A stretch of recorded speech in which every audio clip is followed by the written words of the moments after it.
Nous en arrivons donc au chapitre 11 du livre de l'Apocalypse. Alors, comme d'habitude, on va resituer le chapitre 11 un peu dans son contexte. Ensuite, on va regarder plus ou moins verset par verset quel est le contenu, qu'est-ce qu'on peut en comprendre, qu'est-ce qu'on peut en déduire. Et ça nous permettra d'avoir une phase audio, puisque dans le chapitre 11 du livre de l'Apocalypse, il y a une partie qui est chantée au bréviaire. Et on va terminer par un sermon d'un pape, Benoît XVI. Merci encore pour votre fidélité. Merci pour votre attention. Donc, où sommes-nous exactement dans ce livre de l'Apocalypse? On a vu les 3 premiers chapitres. Moi, j'ai l'impression que je dis, oh, les 3 premiers chapitres, on voit ce que c'est, à qui il s'adresse, qu'est-ce qui se passe. On a vu les premières visions du Fils de l'homme. Les lettres aux 7 églises, elles sont euh, sympathiques parce que on a bien vu qui, ce qu'il y avait dedans, ce qu'elles faisaient comme bêtises, ce que le Seigneur leur demandait comme effort à faire, et puis ce qu'il leur donnait aussi. C'était absolument génial. Là, c'est la partie introductive, séduction. Vous pouvez y aller, et tout le monde nous dit Apocalypse, ça va être l'horreur. C'est vrai qu'il y a des choses très désagréables qui sont décrites. On s'est rendu compte que petit à petit, c'était pas si désagréable. C'était certes désagréable, mais que le Seigneur était toujours vainqueur. Et encore une fois, on va y arriver. Nous arrivons dans notre chapitre 11, d'après ce plan du livre, on a dans la fin de notre première série de visions sur le cosmos et la création. Et donc, nous allons faire connaissance avec des témoins et voir l'effet de la 7e trompette. Qu'est-ce qui se passe quand il y a un astre? Commençons par lire ensemble le chapitre 11, toujours dans la version liturgique AELF. Puis il me fut donné un roseau, une sorte de règle, avec cette parole, lève-toi, mesure le sanctuaire de Dieu, l'autel et ceux qui s'y prosternent. Mais la cour au dehors du sanctuaire, tiens-la en dehors, ne la mesure pas, car elle a été donnée aux nations. Elles fouleront aux pieds la ville sainte pendant 42 mois, et je donnerai à mes 2 témoins de prophétiser, vêtus de toile à sac, pendant 1260 jours. Ce sont eux, les 2 oliviers, les 2 chandeliers qui se tiennent devant le Seigneur de la terre. Si quelqu'un veut leur faire du mal, un feu jaillit de leur bouche et dévore leurs ennemis. Oui, celui qui voudra leur faire du mal, c'est ainsi qu'il doit mourir. Ces 2 témoins ont le pouvoir de fermer le ciel pour que la pluie ne tombe pas pendant les jours de leur prophétie. Ils ont aussi le pouvoir de changer l'eau en sang et de frapper la terre de toutes sortes de fléaux aussi souvent qu'ils le voudront. Mais quand ils auront achevé leur témoignage, la bête qui monte de l'abîme leur fera la guerre, les vaincra et les fera mourir. Leurs cadavres restent sur la place de la grande ville qu'on appelle au sens figuré Sodome et l'Égypte, là où leur Seigneur aussi a été crucifié.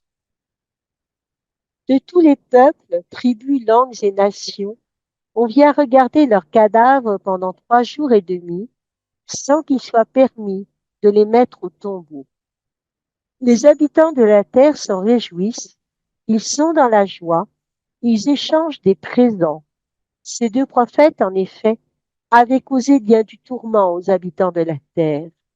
Mais, après ces 3 jours et demi, un souffle de vie venu de Dieu entra en eux. Ils se dressèrent sur leurs pieds et une grande crainte tomba sur ceux qui les regardaient. Alors, les 2 témoins entendirent une voix forte venant du ciel qui leur disait, montés jusqu'ici, et ils montèrent au ciel dans la nuée sous le regard de leurs ennemis. Et à cette heure-là, il y eut un grand tremblement de terre. Le 10e de la ville s'écroula, et dans le tremblement de terre, 7000 personnes furent tuées. Les survivants furent saisis de crainte et rendirent gloire au Dieu du ciel. Le 2e malheur est passé, voici que le 3e malheur vient sans tarder. Le 7e ange sonna de la trompette, et il y eut dans le ciel des voix fortes qui disaient: Il est advenu sur le monde le règne de notre Seigneur Jésus et de son Christ. C'est un règne pour les siècles des siècles. Et les 24 anciens qui siègent sur leur trône en présence de Dieu, se jetant face contre terre, se prosternèrent devant Dieu en disant: À toi, nous rendons grâce, Seigneur Dieu, souverain de l'univers, toi qui es, toi qui étais, tu as saisi ta grande puissance et pris possession de ton règne. Les nations s'étaient mises en colère, alors ta colère est venue, et le temps du jugement pour les morts, le temps de récompenser tes serviteurs, les prophètes et les saints, ceux qui craignent ton nom, les petits et les grands, le temps de détruire ceux qui détruisent la terre. Le sanctuaire de Dieu qui est dans le ciel s'ouvrit, et l'arche de son alliance apparut dans le sanctuaire, et il y eut des éclairs, des fracas, des coups de tonnerre, un tremblement de terre et une forte grêle. Au programme, n'est-ce pas?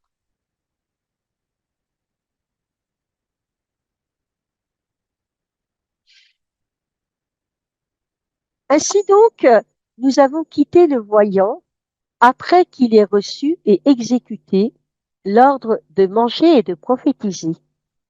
Ayant assimilé le petit livre, il est à même d'entrer comme acteur dans le déroulement de l'histoire du salut.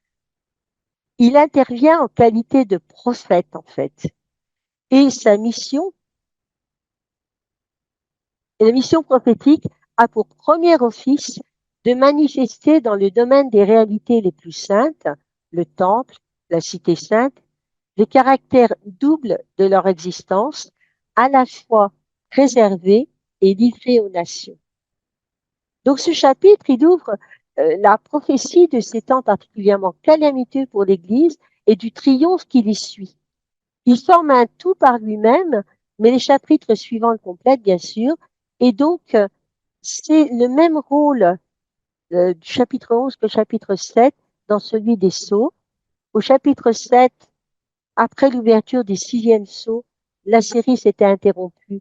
Le temps, vous vous rappelez, de marquer sur le front les 144 000 du sceau de Dieu et les proclamant propriété de Dieu. Et ce sont ses serviteurs, ils ne peuvent être arrachés à leur maître. On a vu qu'a priori, ces 144 000, c'était les élus du peuple juif et qu'être marqué du sceau de Dieu, c'était être marqué du baptême, puisque c'est un sceau, quelque chose de définitif, qui nous marque comme protégé, comme prêt, comme présenté à Dieu. Et voici qu'au même endroit, donc dans le 2e septénaire, entre la 6e et la 7e trompette, il y a une scène qui devient définie un peu comme l'annonce de la préservation de certains hommes. Il y a ceux qui adorent dans le temple et à l'autel. Donc regardons nos versets 1 et 2. Le temple que Jean reçoit l'ordre de mesurer et il renferme des adorateurs qu'il va dénombrer. On peut entendre là les élus qui resteront fidèles à Jésus. Mais le problème, c'est que mesurer, c'est préserver, c'est manifester l'intention divine de montrer dès maintenant le caractère assuré du projet de salut pour Dieu. Dieu nous a créés pour la vie éternelle avec lui. Et le temple à Qumran, c'est une image classique des fidèles. Dans le christianisme précis, primitif, on considère que le temple, c'est l'image de l'Église. Et on a déjà croisé ces vainqueurs comme les colonnes du temple de Dieu au verset 12 du chapitre 3 du livre de l'Apocalypse. Donc, mesurer ce temple qui n'est plus temple de pierre, mais le corps du Christ. Il doit aussi mesurer l'autel. Et comme la victime, vous savez, est désormais le Christ, quand on parle du symbolisme, hein, du signifié de l'autel, on sait que l'autel signifie le Christ, puisqu'il s'est immolé pour nous. Et il y a une seule chose avec une victime. Et on va regarder le nombre des adorateurs. Donc, je nous ai mis détruisez ce sanctuaire, en 3 jours je relèverai. Il parlait du sanctuaire de son corps. Jean chapitre 4, à la dame de Samarie, l'heure vient où vous n'irez plus, ni sur cette montagne, ni à Jérusalem pour adorer le Père. Vous adorez ce que vous ne connaissez pas. Nous adorons ce que nous connaissons, car le salut vient des Juifs. Mais l'heure vient, et c'est maintenant, où les vrais adorateurs adoreront le Père en esprit et en vérité. Et aussi, donc, comme on le disait en introduction, Saint Luc, l'évangile selon Saint Luc, chapitre 21, Jérusalem sera foulée aux pieds par des païens jusqu'à ce que leur temps soit accompli. Mais moi, ce qui m'intéresse, c'est ce temple. Et ce qui est intéressant, c'est que le verset 2 nous dit qu'il ne faut pas mesurer la cour en dehors du sanctuaire parce qu'elle a été donnée aux nations. Elles fouleront la ville sainte, c'est ça, on va parler pendant ces 42 mois, mais elle est livrée aux nations. Et puisqu'elle est livrée aux nations, puisque j'ai repris ce schéma, l'endroit de l'adoration, l'enceinte intérieure, là où se trouvent les adorateurs, et le parvis des gentils, et le parvis des gentils, eh bien, il ne doit pas le mesurer. C'est plus mesurer un temple de pierre, on demande de mesurer un sanctuaire. Le même mot grec, naos, traduit par temple, il apparaît dans l'évangile de Jean, dans l'épisode de la purification des temples, où Jésus, après avoir chassé du temple, non pas naos, mais hieron, du vestibule de païens, les vendeurs d'animaux pour les sacrifices, il donne comme signe aux Juifs, détruisez ce sanctuaire, en 3 jours je le relèverai. Jean 2, 21. Quand on en a parlé en paroisse, les gens disaient, ouais, il a viré les marchands du temple. Ben, ils faisaient des gros sous, d'accord, et on a sorti quelques petites blagues juives signées de rabbins sur le rapport d'un juif à l'argent.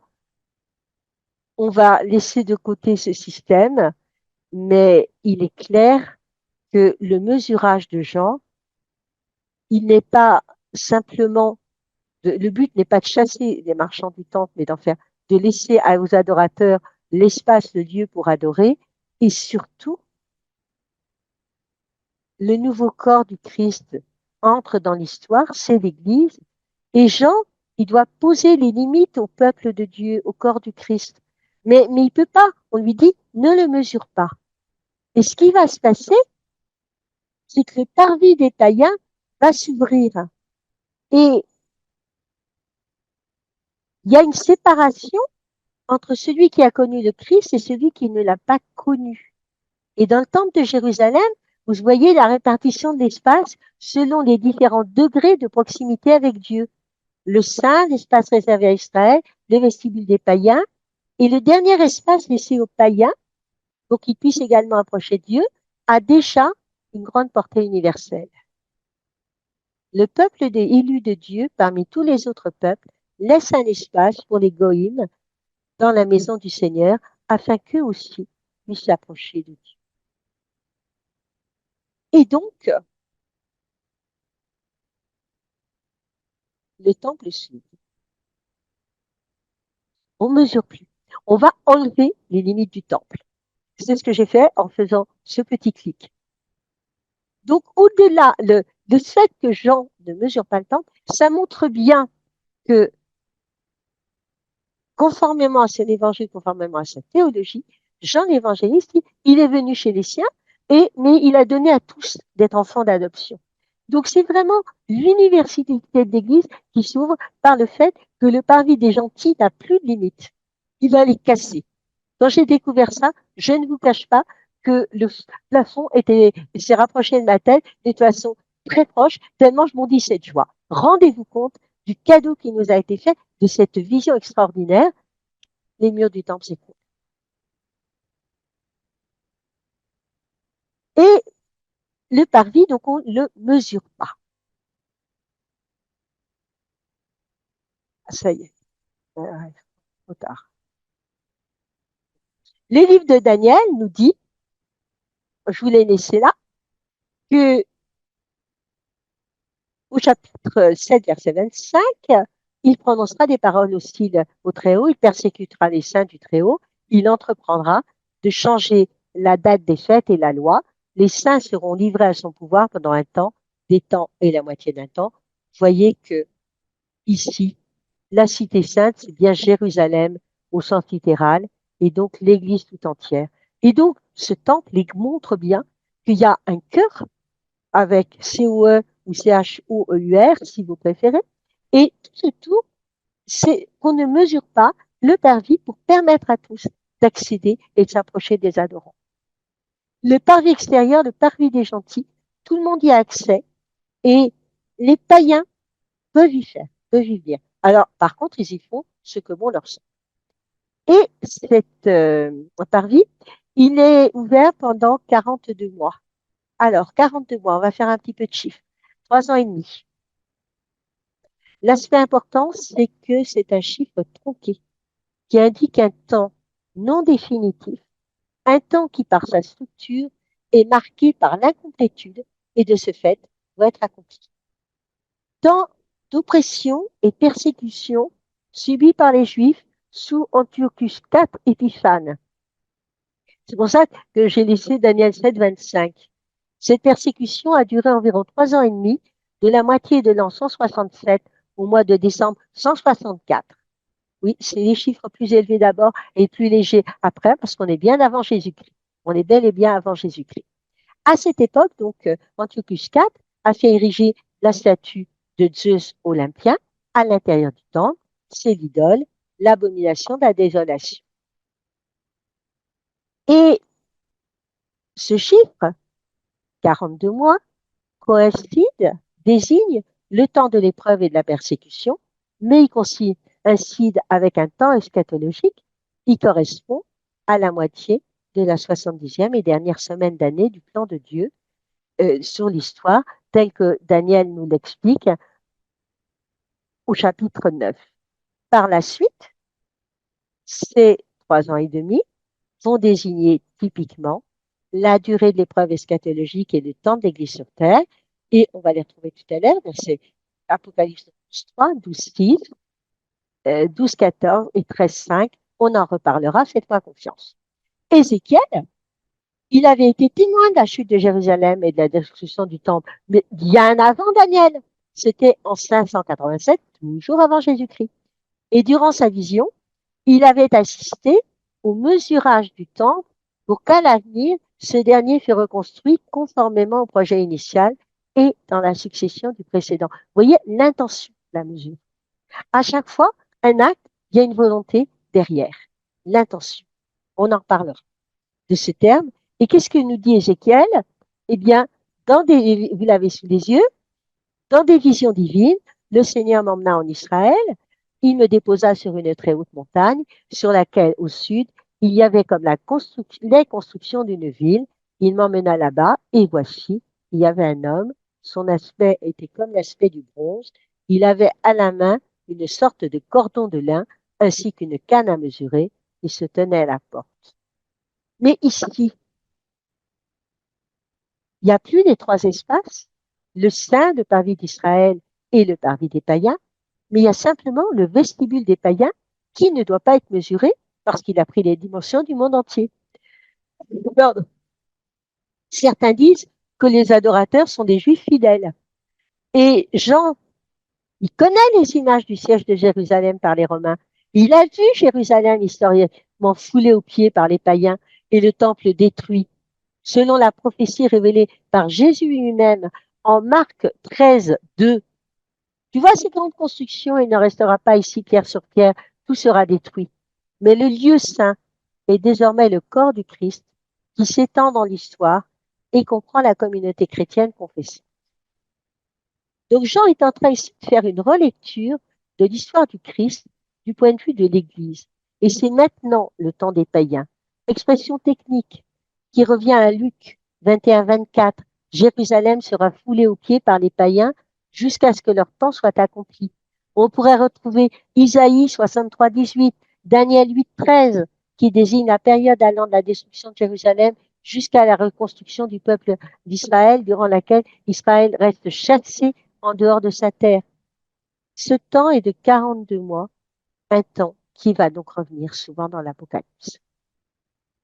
L'épreuve eschatologique est donc le temps de la persécution et des tribulations, où il est demandé aux croyants de faire preuve de persévérance. Jésus lui-même avait fait référence à l'abomination de la désolation dans le lieu saint pour désigner les temps eschatologiques. Et pendant ce temps, qui est aussi le temps d'Église, la communauté chrétienne qui confesse son Dieu, elle est sous la protection de son Seigneur. Elle est mesurée, mais elle est livrée à l'hostilité, à l'épreuve. C'est le statut de l'Église qui est qui est à la fois dans le monde, mais pas du. Toujours les mêmes expressions. Le levain dans la pâte, vous êtes le sel de la terre, vous n'êtes pas la terre. De la terre, vous êtes le ciel. Jésus avait dit aux siens, dans le monde, vous aurez à souffrir, mais courage, je suis vainqueur du monde. Jean 16, 33. Donc, on a inauguré les temps où les païens foulent aux pieds la ville sainte et avec eux commencent aussi les temps où la prédication de l'Église arrive aux païens, s'adressant désormais à tous les peuples de la terre. Donc, voici les témoins. Ça va pour ces deux premiers versets, voyez un petit peu l'ouverture.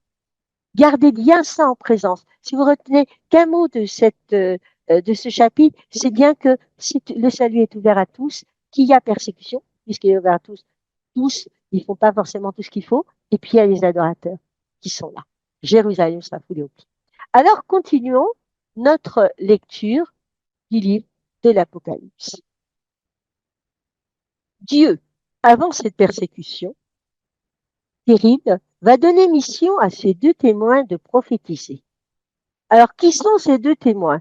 Oh là là là là là là, on en entend de toutes les couleurs.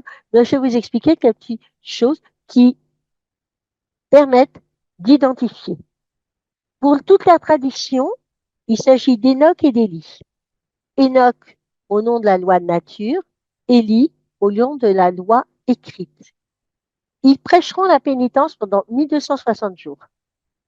Sachant en disant tout à l'heure 42 mois, puis 1260 jours, donc il précisait la période de 3 ans et demi. Ah, c'est amusant, il le dit de façon différente. Et la bonne blague, les deux prophètes reconnus par les hommes seront donc des adversaires de l'opposant au Christ et les apôtres de l'Église à ce moment-là. Et cette mission prophétique des deux témoins, elle apparaît étroitement liée à l'annonce donc de ces 42 mois du temps des gentils et de l'épreuve eschatologique. Elle va s'étendre pendant toute la durée du temps du gentil. Après son témoignage, Jean introduit donc celui de ces deux témoins. Jean témoigne d'abord, il y a ces deux témoins, les deux martyrs par excellence de l'Église. Et Jean voit dans ces deux témoins à la fois Enoch et Élie, et il voit l'accomplissement de la mission prophétique qui a été confiée. À lui aussi, selon les paroles d'Apocalypse 10, 11, il te faut de nouveau prophétiser. Et les images qui sont présentées ici, elles n'aident pas beaucoup à l'identification des témoins. On nous dit qu'ils sont entre les deux oliviers et les deux chandeliers. Ça y est, je craque, je vous montre. Voilà les deux témoins entre les deux oliviers et les deux chandeliers vêtus de sacs.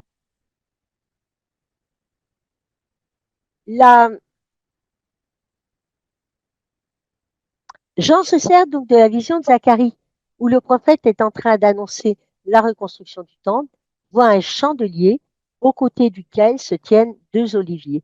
Et l'ange lui explique que ce sont deux êtres consacrés qui se tiennent près du Seigneur de toute la terre. Ces deux personnages sont certainement, alors on peut dire, voilà, on a vu Enoch Élie, on peut dire aussi le gouverneur Zorobabel, détenteur du pouvoir politique, et le grand prêtre Josué, autorité religieuse suprême, c'est-à-dire les deux promoteurs de la reconstruction du temple. Ça, c'est dans Zacharie. Et c'est donc, dans Zacharie, la reconstruction du temple, la organisation religieuse, sociale et politique du peuple au retour d'exil à Babylone. Il veille sur le chandelier qui symbolise peut-être le temple, peut-être le peuple saint. Et la tradition rabbinique a parfois interprété ces deux oliviers comme deux figures eschatologiques à venir. Vous allez me dire, la tradition rabbinique interpréter le texte de Zacharie, c'est tout à fait normal, c'est son business. Et dans la période intertestamentaire, il s'est développé une double attente messianique, un messie royal et un messie sacerdotal. Et c'est pour ça qu'on a les deux figures. Et l'Église primitive, elle reconnaissait dans le Christ prêtre et roi la convergence et la réalisation de cette double prophétie messianique de Zacharie. Mais dans notre document, c'est le recours à Zacharie explique seulement les images et non l'identité des deux témoins. On a trouvé beaucoup de choses pour leur identification. Les exégètes sont très divisés. Certains pensent qu'il s'agit de deux personnages purement symboliques, d'autres qui correspondent à des figures historiques précises, mais les opinions divergent. Alors j'ai trouvé plein de noms. Pour Hippolyte, ce serait Élie et Enoch. Pour chaque élu, Israël et l'Église, synthétisés en Jésus-Christ, homme et Dieu. Et d'autres, on y voit pas mal de mondes différents. Pierre et Paul. Jean a toujours reconnu à Pierre la primauté que Jésus lui-même lui avait accordée. On le voit dans son évangile. À la résurrection, Jean 23 à 8, Jean 21, 15, 23. Et après s'être lui-même présenté comme témoin, et donc il a présenté ces deux témoins dont la prédication va durer jusqu'à la fin des temps des gentils en leur qualité, puisqu'ils représentent l'Église qui accomplit sa mission et sa prédication. Il est toujours question du monde païen dans ce chapitre. Et le témoignage des deux prophètes est à comprendre par rapport à ce monde et en opposition à celui-ci. Donc, selon les actes des apôtres, c'est Pierre qui a ouvert la grande mission aux païens. On trouve ça en acte 10 et Paul est devenu l'apôtre des nations, l'annonciateur par excellence de l'évangile aux païens. L'olivier donne l'huile sainte à l'huile, onction du Saint-Esprit. Systématiquement, quelqu'un qui a reçu une onction d'huile, il a reçu une onction du Saint-Esprit. C'est pour cela, d'ailleurs, que lors de notre baptême, nous recevons l'onction d'huile et lors du sacrement de confirmation, nous recevons l'onction d'huile, l'huile du Saint-Esprit. L'olivier, c'est symbole aussi du pardon de Dieu, comme au jour du déluge. Les deux témoins sont comparés à des candélabres parce qu'ils répandront sur les fidèles les lumières de la prédication évangélique. Ils sont vêtus de chaque, venus prêcher à Babylone. Ils vont, alors vous savez, revêtir le sac et la cendre, c'est très célèbre dans l'Ancien Testament. C'est l'acte de pénitence. On va se faire moche. Et encore, c'était des messieurs. Si c'était des dames, vous imaginez. Donc, je voulais savoir ce que c'est que d'être vêtu comme un sac, regarder les yeux de ma mère quand j'étais adolescente et quand même grondait. Parenthèse fermée, l'heure des ténèbres était venue pour le Messie et il ne pouvait en être autrement pour les deux témoins. Le témoignage accompli de l'abîme va surgir une bête. La bête, elle est clairement identifiée avec Néron, qui leur fera la guerre, les vaincra et les fera mourir. Leurs cadavres vont rester exposés à la grande cité. Et l'expression la grande cité, c'est toujours appliqué dans l'Apocalypse à Babylone, Rome.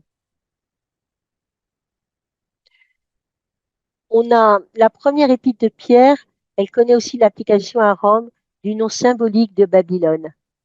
1 Pierre 5,13, je vous l'ai pas mis, c'est cadeau. La communauté qui est à Babylone choisit comme vous par Dieu vous salue, ainsi que Marc, mon fils, et il parle de Rome. Leurs corps donc restent exposés, ils sont interdits de sépulture. C'est un peu crétin, ça, d'empêcher l'ensevelissement des morts. Pour un juif, c'est l'outrage le plus infamant et le châtiment suprême. Et on a au psaume 78 liturgique, versets 2 et 3, ils ont livré les cadavres de tes serviteurs en pâture aux rapaces du ciel et la chair de tes fidèles aux bêtes de la terre. Ils ont versé le sang comme l'eau aux alentours de Jérusalem. Les morts restaient sans sépulture. Signe de la mort honteuse. Donc, le Seigneur a été crucifié. Apocalypse 11:8. C'est le seul moment où, a priori, c'est la première fois au moins que le livre de l'Apocalypse dit que le Seigneur a été crucifié.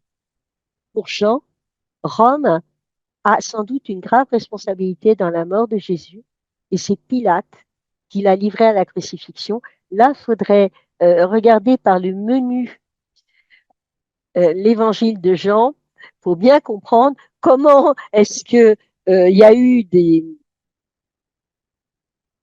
actions qui ont été faites par les grands prêtres et les pharisiens pour faire porter le chapeau à Pilate et qu'il soit plus ou moins contraint de crucifier Jésus. Avec tous les allers-retours, ça faut relire attentivement les chapitres, le chapitre 19 de l'évangile de Saint Jean. Et donc, la localisation par Jean montre ici que, en fait, il n'a pas localisé à l'endroit habituel, à Jérusalem, mais c'est l'ordre théologique et non pas géographique. Puisque pour Jean, ce sont les Romains qui ont crucifié. Enfin, il le présente comme étant les Romains qui ont crucifié. Donc, Zacharie chapitre 4, on a vu.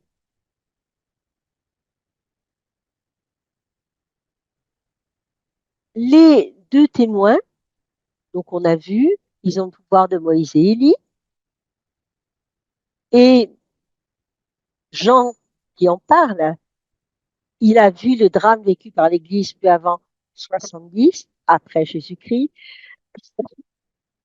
Pierre est mort crucifié en 66 à Rome et un an plus tard, toujours sur Néron, Paul est martyrisé. Et ils vont avoir, par contre, le rôle des témoins. Ils ont le pouvoir de confondre les ennemis et le pouvoir des miracles. Élie aussi, il pouvait déjà faire descendre le feu du ciel. Et puis, ils vont exercer leur pouvoir, ces deux témoins, en déchaînant contre les infidèles toutes sortes de fléaux afin de les châtier et de les amener à faire pénitence. Et on est toujours dans le même schéma. Quand est-ce qu'ils vont finir par comprendre? Déjà, au livre de l'Exode, avant de pouvoir quitter l'Égypte, quand est-ce qu'il va finir par comprendre, le Pharaon va finir par comprendre qu'il doit lâcher les Juifs et les laisser partir? Quand est-ce? Et encore, c'est directement lié. Donc, l'un des fléaux annoncés, des guerres, des révolutions si terribles, que les fleuves couleront du sang dans leurs ondes, ce qui fait dire aux prophètes que leur eau sera chargée en sang. Et là, on a chanté qu'un sang impur abreuve nos sillons. Oui, nous l'avons osé. Donc, les deux témoins vont châtier le reste des hommes de différentes nations. Autre manière, entre autres, de par là, euh, de dire aussi qu'il y a la sécheresse et la famine. À la fin de ces 3 ans et demi, et ce sera un grand scandale pour beaucoup d'âmes faibles, les deux témoins vont subir le martyre. Hein.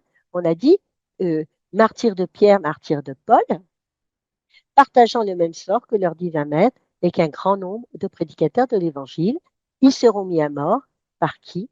Par la bête de l'abîme. Et la bête qui monte de l'abîme, c'est pas une incarnation diabolique, mais c'est un homme de péché qui a été possédé. C'est pour ça que dans tous les diocèses, il y a un exorciste. On annonce que le martyre des deux prophètes aura lieu à la fin d'une guerre où ils seront vaincus par l'opposant, guerre dont la dernière bataille se livrera à Jérusalem ou aux environs, comme le montre le verset 8. Les cadavres, donc sans sépulture, on a dit, et verset 9, pendant 3 jours et demi, leurs cadavres traîneront ainsi qu'il est sans qu'il soit permis de les ensevelir.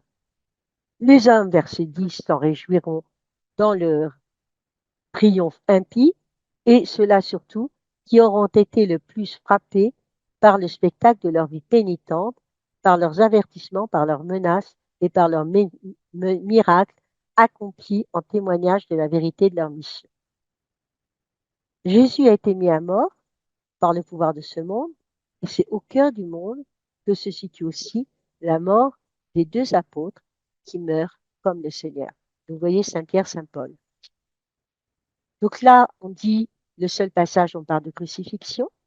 La croix est au centre de l'Apocalypse, mais pour l'Église confessante de la seconde moitié du 1er siècle, et en particulier sous les persécutions de Néron et de Domitien, la croix est vécue par les martyrs chaque jour à nouveau. L'Apocalypse ne parle pratiquement jamais de sa crucifixion du Christ, hormis. Et selon toute vraisemblance, c'est parce que le vrai sacrement de la crucifixion, le signum magnum pour cette génération, étaient les chrétiens crucifiés sous Néron et plus tard mis à mort sous Domitien.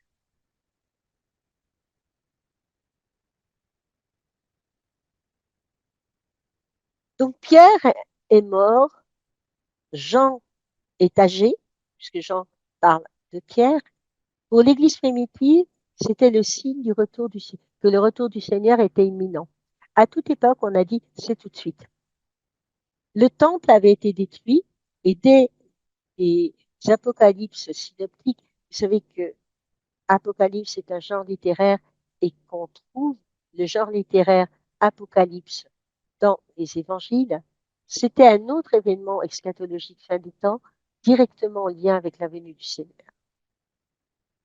Donc Jean chante la louange de Pierre et Paul, il confirme la communauté de Rome désorientée par la mort des apôtres qui proclament ressuscité et vivant d'auprès du Seigneur. L'évangile qu'il proclame, c'est l'évangile de la vie, et l'homme qui l'annonce vit au-delà de la mort. Pour cet homme, il y a résurrection. Il n'y a pas que pour lui, vous savez, puisque nous, on dit dans le credo, je crois à la résurrection. Pierre et Paul ont été tués, et les hommes de toute tribu, langue et nation ont vu leurs cadavres et n'ont pas voulu qu'ils soient enterrés. Et donc, ils vont ressusciter après ces 3 jours et demi. Les deux témoins ressurgissent. Le chiffre tronqué, 3 jours et demi, annonce un temps toujours inachevé, un peu plus que le temps passé par le Christ dans le sépulcre. Le Christ est le premier ressuscité et les apôtres ne ressuscitent pas par leur vertu propre, mais à la suite de la résurrection du Christ, car le Seigneur les a précédés. Une voix forte se fait entendre d'en haut, leur ordonne de monter au ciel, ils réalisent l'ascension, qui est décrite d'une manière analogue à celle de Jésus. Ils sont dérobés par une nuée au regard de leurs ennemis. Élie aussi, il est parti sur des chars de feu. Il faudrait redire ça dans l'Ancien Testament. Au même instant, face à cet acte eschatologique qui concerne Pierre et Paul et s'inscrit dans le contexte de la fin, il y a un tremblement de terre et on verra, bon là je vous présenterai à la fin que Patmos écrit Jean, c'est sur une ligne sismique, je vous montrerai en diapositive antépénultième, comme on dit pour parler français, mais donc ce tremblement de terre, il y avait eu un tremblement de terre au moment de la mort du Christ, quand la création entière fut bouleversée par l'intervention. La mort des deux témoins et les actes de résurrection d'ascension ciel qui suivent, ça apparaît comme une force efficace qui porte des fruits, au point de conduire les hommes à la conversion et de pousser les idolâtres et les païens survivants à rendre gloire au Dieu du ciel. Pour Jean, l'Église qui est sur terre a son équivalent dans l'Église du ciel. Pour les orthodoxes, la célébration eucharistique sur terre a son pendant au ciel. Jean était reconnu et par et par les esprits impurs et par les démons. Et de même pour Paul. Paul, il a ordonné aux démons de quitter une femme, mais les maîtres de cette-ci ont beau s'insurger, les magistrats ordonnent que les deux hommes soient frappés à coups de bâton et jetés en prison, mis sous la surveillance des geôliers, en acte 16, 18 à 23. Et le geôlier les jette dans le cachot le plus retiré de la prison, serre leurs pieds dans des fers, et c'est acte 16, 24. Et Luc a eu besoin de montrer que l'histoire des apôtres ne peut que répéter celle du Christ jusqu'à la mort et la résurrection. Ils seront enlevés au ciel. Leur premier soulèvement avait été fait dans leur corps mortel et pour un temps, réservé qu'ils étaient dans la lutte suprême. Et on verra par la suite que le triomphe des deux prophètes, il précipite, euh, il est lié à la défaite de l'opposant au Christ. On l'a dans dans la deuxième lettre de Saint Paul aux Thessaloniciens, chapitre 2, verset 8, que nous avons sous les yeux. Vous disiez bien, hein, pourquoi attendez, qu'est-ce qu'elle attend? Eh bien, c'est ça. L'impie, alors sera révélé l'impie que le Seigneur Jésus supprimera par le souffle de sa bouche et fera disparaître par sa manifestation de sa venue. Jérusalem va être châtiée par un tremblement de terre qui va faire périr 7000 hommes, renverser la 10e partie de la ville. Un troisième anathème va suivre de près le deuxième. On ne sait pas lequel, mais on peut en avoir une petite idée quand on lira le chapitre 18. Et on a donc la transition entre l'histoire des deux témoins et la tragédie qui suit. Voilà. Le chapitre 11. Le chapitre 11, verset 15. Le septième ange sonna d'un trompette, il y eut dans le ciel des voix fortes qui disent. Et le chiffre 7, eh bien, on le retrouve dans Tintin. Dans les 7 bulles de cristal, le chiffre 7 de l'Apocalypse est omniprésent avec la 7e et dernière trompette. Il se trouve dans le titre quand le capitaine Haddock s'interroge sur la transmutation de l'eau en vin. Après 14 pages, la séance est close. Donc, je vous ai laissé un petit peu ça. Si ça vous intéresse plus, n'hésitez pas à, à rechercher ces éléments sur le site aletheia.org. Donc, ce septième ange, il proclame le triomphe du Christ, l'établissement du royaume dans le monde. Vous voyez, il y a une catastrophe, mais le Seigneur règne. Un truc qui va très mal, mais aussitôt, il y a quelque chose qui traîne. Et ça, c'est vraiment très important à bien percevoir. Et la période des hérésies, des schismes, des guerres de religion est close. La conversion de tous les peuples de la terre, de la nation au christianisme, est pleinement accomplie. Voilà où nous en sommes.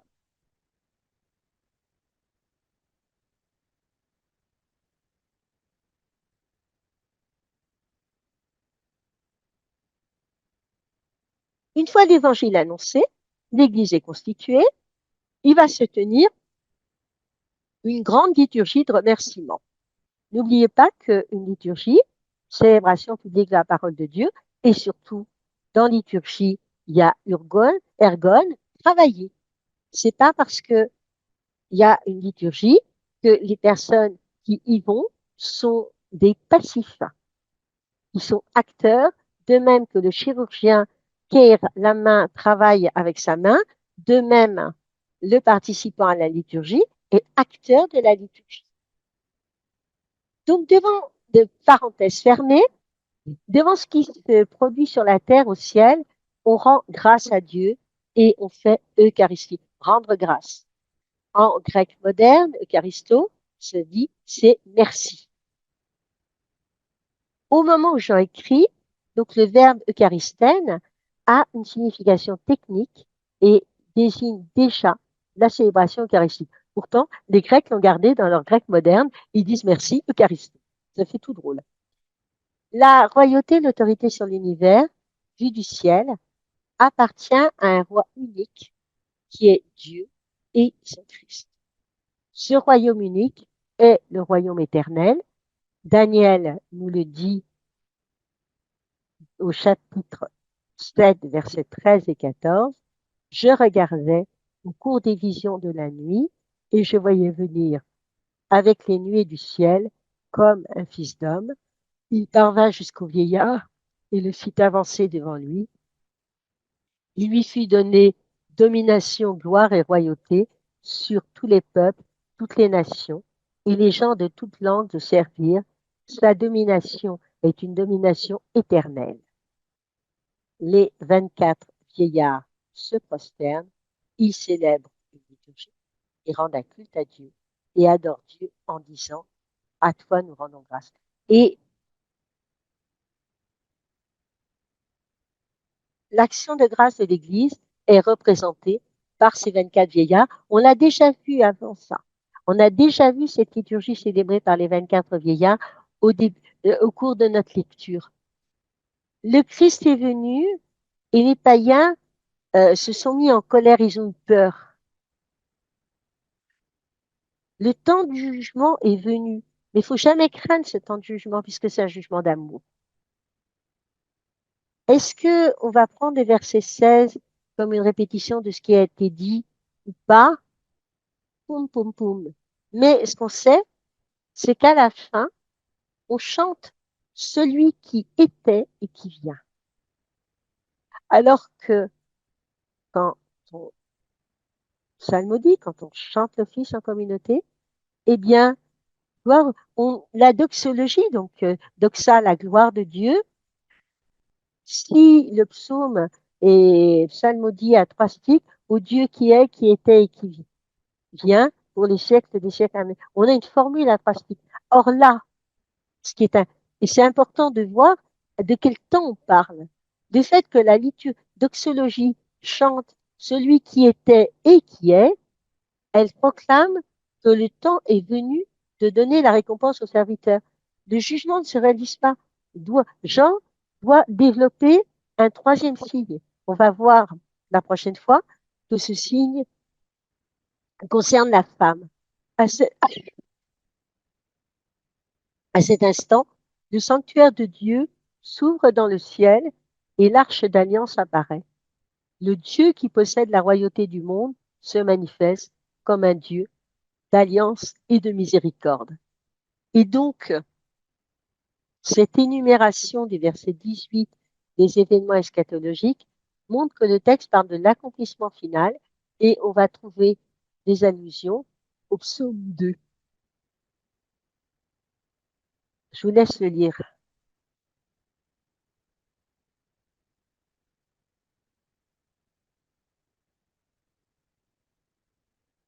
Ce qu'il faut savoir, ce qui est sympa, c'est que nos versets sont priés dans l'Église, dans la liturgie des ou vêpres du vendredi, semaine 1 à 4, sous le nom de NT11. Et voilà ce qu'ils chantent.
Et donc, pensez bien situer ce cantique NT11 prié les vendredis des semaines. Un- Au verset 19, eh bien, on se demande s'il était bien casé dans le chapitre. En fait, l'arche d'alliance, c'est le tabernacle eucharistique.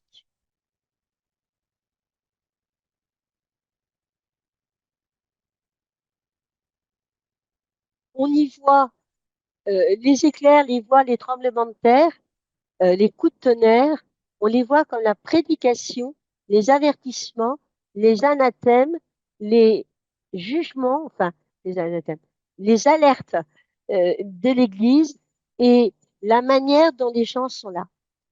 Et donc, je voulais terminer par deux points. Comme premier, vous avez vu un petit peu le chapitre 9, 11, comme il s'articule, cette mesure du temple, ces deux témoins et la liturgie de remerciement qui s'est passée avec, donc, en passant, le rôle des témoins,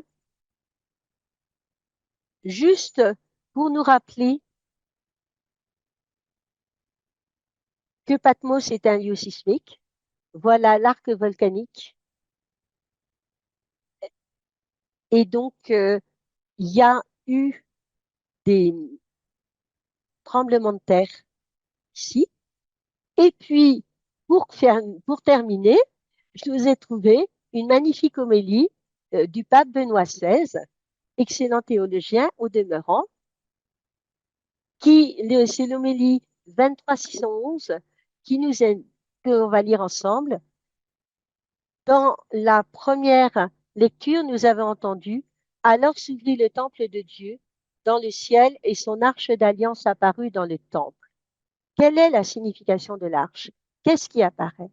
Pour l'Ancien Testament, elle est le symbole de la présence de Dieu parmi son peuple, mais désormais, le symbole a laissé la place à la réalité. Ainsi, le Nouveau Testament nous dit que la véritable arche de l'Alliance est une personne vivante et concrète. C'est la Vierge Marie. Dieu n'habite pas un meuble, Dieu réside dans une personne, dans un cœur, Marie, celle qui a porté dans son sein le Fils éternel de Dieu fait homme, Jésus notre Seigneur et Sauveur. Dans l'arche, comme nous le savons, étaient conservées les deux tables de la loi de Moïse qui manifestaient la volonté de Dieu de conserver l'alliance avec son peuple en indiquant les conditions pour être fidèle au pacte de Dieu, pour être conforme à la volonté de Dieu et ainsi également à notre vérité profonde. Marie est l'arche de l'alliance car elle a accueilli en elle Jésus. Elle a accueilli en elle la parole vivante, tout le contenu de la volonté de Dieu, de la vérité de Dieu. Elle a accueilli en elle celui qui est l'alliance nouvelle et éternelle, qui a culminé dans le don de son corps et de son sang, un corps et un sang reçus de Marie.